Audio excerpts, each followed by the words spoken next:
Hello, मेरे channel में आपका स्वागत है। इस वीडियो में मैं आज आपको बहुत ही सुंदर शिव जी का भजन सुनाने जा रही हूँ। अगर ये भजन आपको पसंद आए तो मेरे चैनल को सब्सक्राइब और वीडियो को लाइक करना ना भूलें। तो चलिए शुरू करते हैं। खैले बड़ा भंगिया के गोला खिया खोला ये भोला।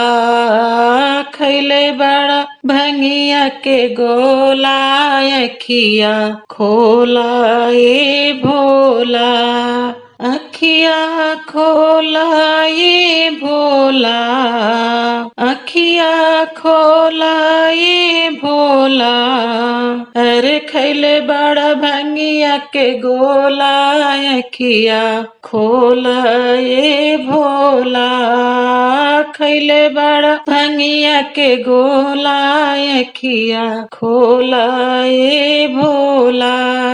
पूड़ी मिठाई शिव के मन ही न भावे। पूड़ी मिठाई शिव के मन ही न भावे। अरे भांग धतुर कैसन होला अखिया खोला ये भोला। भांग धतुर कैसन होला अखिया खोला ये भोला। खैले बड़ा भंगिया के गोला अखिया खोला ये भोला।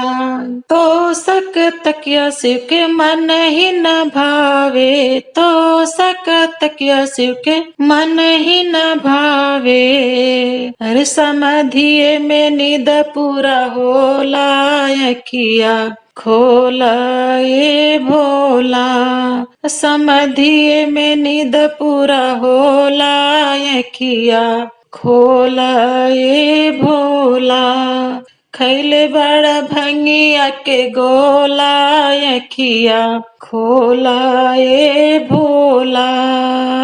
अखिया खोला ये भोला।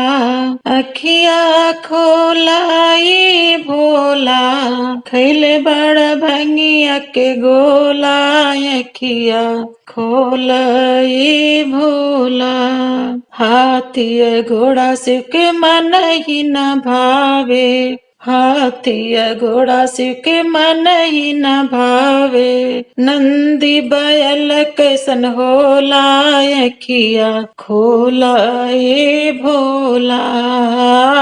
नंदी बैल कैसन होला अखिया खोला ये भोला।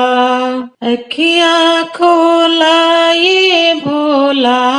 अखिया खोला ये भोला। अरे खैले बड़ा भंगिया के गोला अखिया खोला ये भोला। गंगा जी के पानी शिव के मन ही न भावे। गंगा जी के पानी शिव के मन ही न भावे। अरे विष का प्याला कैसन होला अखिया खोला ए भोला। विष के प्याला कैसन होला अखिया खोला ये भोला। अखिया खोला ये भोला। अखिया खोला ये भोला। खैले बड़ा भंगिया के गोला अखिया खोला ये भोला। धोतिया कुर्ता शिव के मन ही न भावे।